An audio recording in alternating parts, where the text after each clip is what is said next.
Namaste. Welcome to our 22nd talk on the Gita. We've been talking about sacrifice, yagña, offering, of course, is a better word. What we offer to our higher self and to God in the path to self-realization, which is the path. We go into many byways, but they're just deviations from the real path, which is self-knowledge. So it's been talking about more immaterial experiences, such as what we see through the senses and so on. Now it says, and the prana was mentioned, the subtle life force. Now we'll come into that a little more. Some offer inhalation into exhalation, prana into apana, and exhalation, apana, into inhalation, prana, restraining the paths of inhalation and exhalation, intent upon control of the prana. Breath is correct, but really the breath is, you can say breath, but the breath is simply a manifestation of the prana. All right. Now, there's all kinds of gimmicks called yoga that they can say, yes, now that's what it is in the Gita. And it says, do this, like, and all that stuff. And it'll do something to you. It'll affect your pranas. It'll give you a little bit of a buzz. It may make you feel like, I'm sort of coming into myself. But guess what? It'll just all melt away because there's nothing to it. What he means is that we have these two impulses, to inhale and to exhale. And as we meditate and facilitated by the mantras of those impulses, that is, sa, the mantric vibration of the inhalation. I'm sorry, not sa. So, I'm thinking of the words derived from. So is the mantric vibration of the inhalation, and hum is the mantric vibration of the exhalation. First, we have to get a hold of those. And when we get a hold of those, we come into control with their paths, and the process of inhalation and exhalation, first of all, slows down, then becomes more and more subtle. And ultimately, we realize that the lungs expand and contract, but that's also an outer symptom of the breath, that the real breath is an impulse deep within of the pranas, kind of as in electricity, an alternating current, you see. And we begin to experience the breath on that level. And we begin to see it in a more and more subtle movement. And after a while, we will experience that as a very, very tenuous and very subtle, as I say, movement, but we won't even be breathing at all, hardly. Or we'll be breathing sort of like a turtle or a great Galapagos tortoise breathes, like so slowly, so softly, you can virtually not feel it. Some people, then they think, oh my God, I'm not breathing. Am I going to die? Am I going to suffocate? And definitely they get that feeling when they do these, again, or that kind of thing. That's setting yourself up for trouble, I can guarantee you, but you're welcome to find out for yourself. But when this is done, that it is what's called circling. In other words, it's not like inhale, exhale, inhale, exhale. Instead, it's like you inhale and then just almost without sensing a change, begin to exhale. In other words, the inhale and exhalation become like a seamless circle. And they are two different things, but they're really only, of course, the one thing. And as I say, the breath becomes subtler and subtler until the lungs hardly move at all. There's a little movement so subtle that an outside observer may think you're not breathing at all. And then a time comes where that is the breath, and you don't realize that the physical has stopped. And please don't think that that experience that it stopped is necessary for you. So and hum. That's what you're after. But you should understand these things do happen. So we offer the inhalation and the exhalation, but actually we then turn the inhalation into exhalation and turn the exhalation into inhalation. That doesn't make any sense. But if you stick with Soham Sadhana, you'll experience it and you'll know it for yourself. So some offer inhalation to exhalation and exhalation into inhalation, restraining the paths, not the breath itself, but the path. That is the impulses. And not restraining them like, okay, I've got a hold of that, but the Soham sadhana will just make it happen all automatically. Intent upon the ayama, the mastery of the breath. It says control the breath, and that's not being able to hold your breath for minutes without breathing or anything like that. In fact, control isn't really the right word. You enter into and become the breath, because inhalation and exhalation are not just the products of, though so and hum are the impulse, but those impulses are the breath. And so and hum become your breath itself. It will happen. All right, into that. Then others who have restricted their food, because we eat food and there's prana in the food, and then the prana is incorporated into our bodies, which include our astral and causal bodies, which is why diet is crucial. It isn't even just important, it's absolutely essential. The mind is created and is formed of the subtle pranas that are extracted from the food. But those subtle pranas take the character of the food. And if the food is somehow negative or heavy or even poisonous, it'll poison our mind even.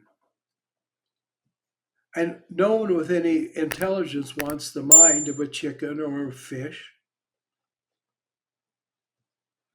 And therefore, or frankly, of a cow. This is why veganism is really important.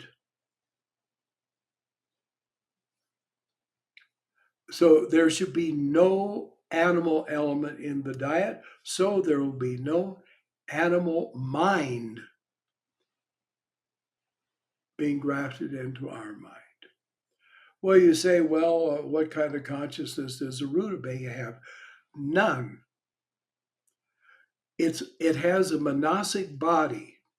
It has manasic shakti, but it doesn't function, which means it's pure, raw, unconditioned energy. And when you eat it, the physical part definitely goes into your body. The prana goes into your body. The mental part goes into your mind. I mean, the prana goes into your pranamaya body. And it's pure energy, unconditioned, because there's no thoughts, there's no karma. And therefore, you're given pure, unadulterated, unpolarized energy to take into your own inner makeup and have it be and become whatever your focus of evolution is. In other words, it empowers you. And it's an empowerment that can't distract you and will never resist, those subtle energies will not resist any of your attempts to refine both body and mind. I mean, this is really important. There is no transmutation in any significant sense unless the diet is pure. And it must be vegan. You know, a glass of milk, you know what it is? It's a glass of infection. Few things can dispose you to colds and respiratory problems more than milk, cheese, and any derivatives. And I understand I'm a person who I love cheese, you know, and I love the Indian sweets made out of milk and so on. But I do happen to know that they are poisonous for me and they're detrimental, and so I'll leave them alone. So I don't want them, but I know they can be very enjoyable. But we've enjoyed ourselves and indulged ourselves for a lifetime since we were just animals. Why keep it up? Yes. And by the way, don't let anybody lie to you and say you can't get vitamin B12 from vegetarian sources or this or that element. They are liars. Just go on to Amazon and type in vegan B12. You can buy it. Anything they pretend that can't be gotten. The only thing that can't be gotten without animal source is clouding and degrading of your mind. So you just go and look for vegan sources. It'll be there. Very much indeed. All right. So others who restricted their food offer the pranas into the pranas. That is, then the pure pranas of the pure food they eat, then it goes in and builds up our subtle bodies, which need to be in good condition for our sadhana.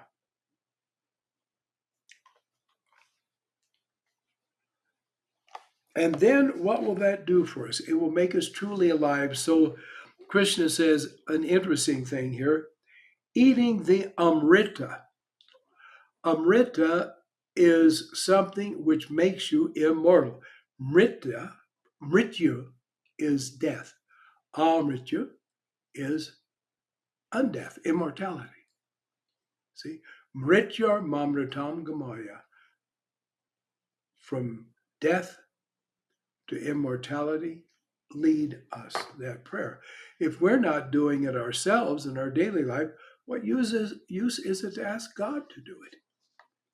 So, this is really important. We will become immortalized by these pure things. They're not just physical, they're not just external, they're all part of the divine field of existence. That is divided into positive and negative. Therefore, get away from the negative and go to the positive. So, eating the amrita of the sacrificial remains, in other words, when all this other stuff I've mentioned, we rejected it from our life sphere.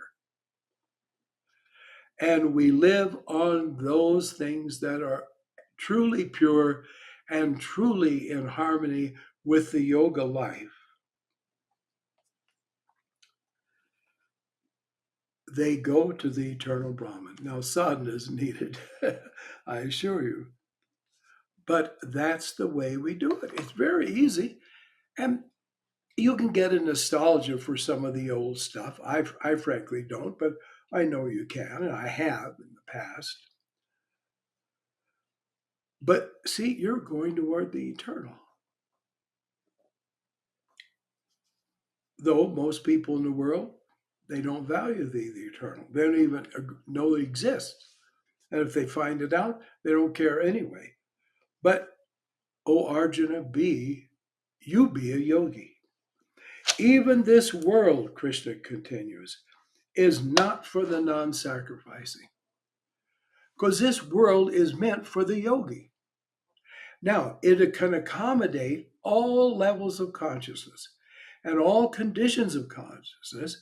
It has to do that because even right now in us, way back in our subconscious and subconscious minds, there are these elements, and they are there because anything is accommodated in this relative condition, but it's accommodated so it can be purified. It doesn't need to be, you don't need to get rid of it. You elevate it and transmute it into spirit. God did an amazing thing. He took spirit and he made it into the world. Well, you and God together can do a more amazing thing. You can take the world and transmute it into spirit. That includes all of your makeup. But there's a way to do it and a way not to do it. And Krishna is telling the way to do it. And therefore says, sacrifices of many kinds are spread out before the face of Brahman.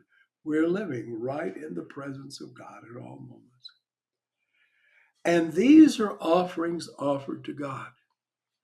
God isn't up there saying, well, I'm so far away. And anyway, I'm looking up just into my own being and I don't really bother. I'll have devas come and look after these. No, because since we are one with the Brahman, Brahman is right here with us in the world. But we have to acknowledge it. We have to see it. It's like a friend of mine raised in ignorant religion who got into less ignorant religion where they prayed for the dead. And she was very, very close to her father, whom she loved deeply, and his death was terrible for her. And because he was really the one person that she had in her life who loved her. So she went to a retreat and she asked the people who ran the retreat, in your evening prayers tonight, will you remember my father? They said, yes, give us his name and we'll remember you in the prayers and we'll remember you beyond tonight. So they did the prayers. She went to sleep. And in her sleep, she saw her father. She'd never dreamed of him, even since his departure from this world. And she saw him vivid and so present. And she said, Dad, you're alive. And he said, well, it's about time you realized it. Which, of course, also meant it's about time you had prayers offered for me. And from then on, she offered prayers for him too. So, immortality has many forms. It has many levels. And these sacrifices then are there before Brahman. Know them all are to be born from action. You don't despise action because they all come from it, even if it's just deep mental action in the calmness of meditation. Knowing thus, you will be liberated. But the only way to know it is to do it. Therefore, be a yogi. So, thank you. Our time has just come up. And let's meet again for our next session. Namaste.